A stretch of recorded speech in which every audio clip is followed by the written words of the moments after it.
Hello and welcome back to my monthly recruitment review. This is month 3 and the end of this year's first quarter.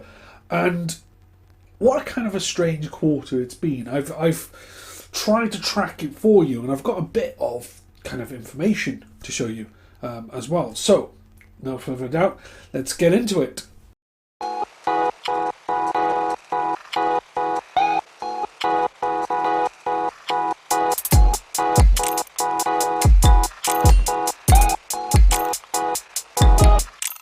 So we're now in the end strokes of Q1, or if you're watching this in April, you're now in the start strokes of Q2.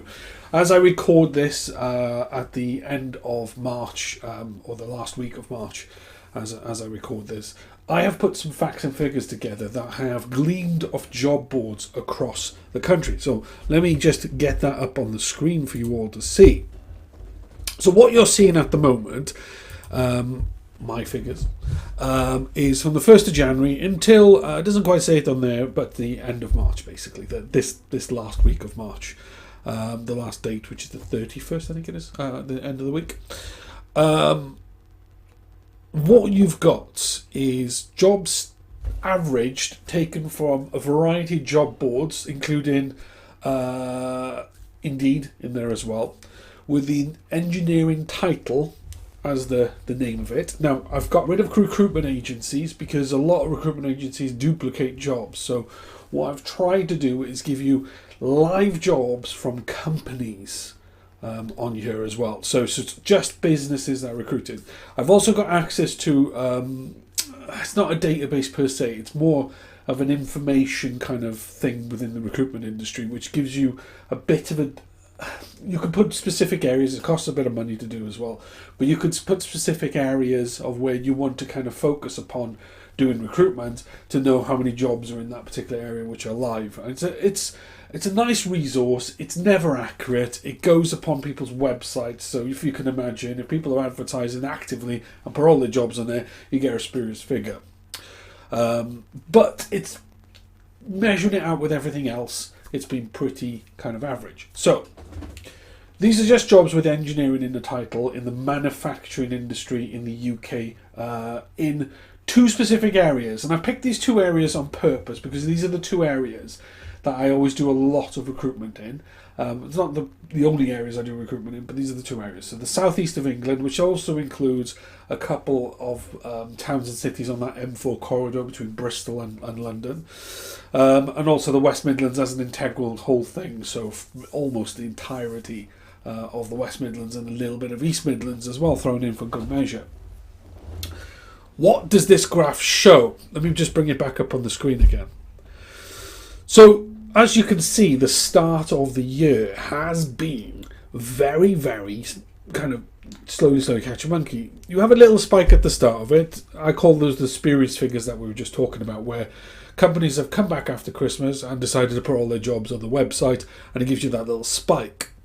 And then you have this gradual growth, and this is what I like to see, and this is what we've been talking about as well throughout these videos, if you want to go back and have a look.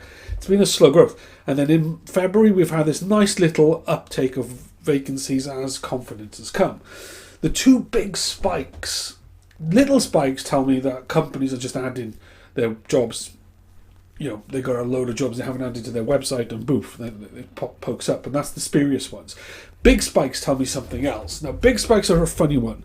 Round about the date before the big spike, there wasn't really anything major in the news other than a re-signed Brexit deal with Northern Ireland. But then we have a big spike. And then what we have then after that drop of that big spike is budget talk. And there's a lot of discussion about budget.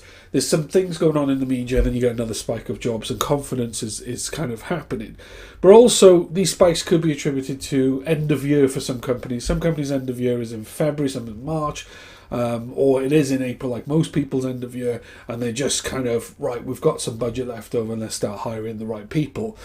But then we have a slight little drop off, which is the budget, by the way. It does correlate, that week does correlate with the budget. So whether it is the budget that did that or not, I don't know. But as you can see, there's a nice little graph, and I really hope in Q2 I could see this happening. This is what I get excited about, and this is why I think the country's picking itself up out of this kind of world that we've been in for the last couple of years, this slow pace. I don't know if anyone else has felt it, but I certainly have. Where confidence is coming back into the market, people are starting looking around for the right people.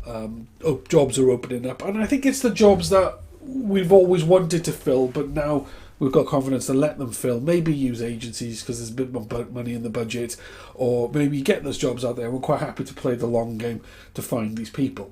Whatever that is, this is encapsulating Q1 perfectly for me from figures I've gleaned off the interwebinet, which is positive, really positive from my perspective.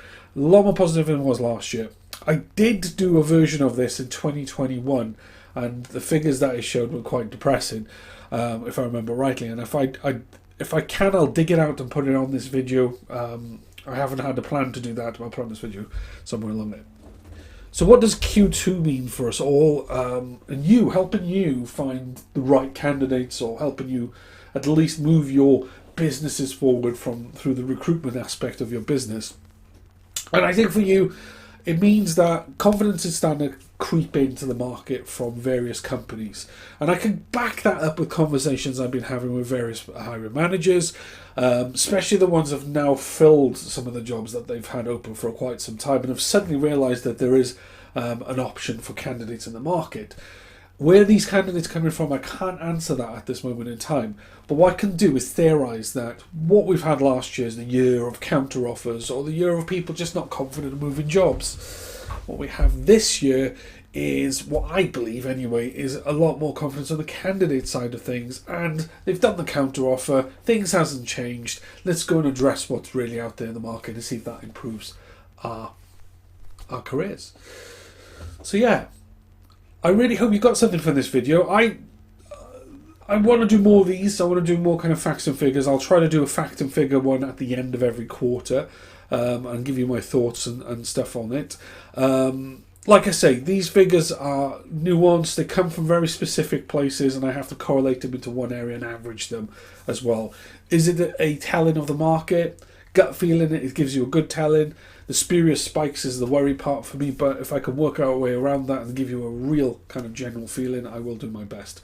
And any suggestions, if you've got a suggestion what you'd like to see next as well, what would you like me to look into for the next video, get in touch, let me know as well. But you know who I am, you know what I do, and thank you for watching.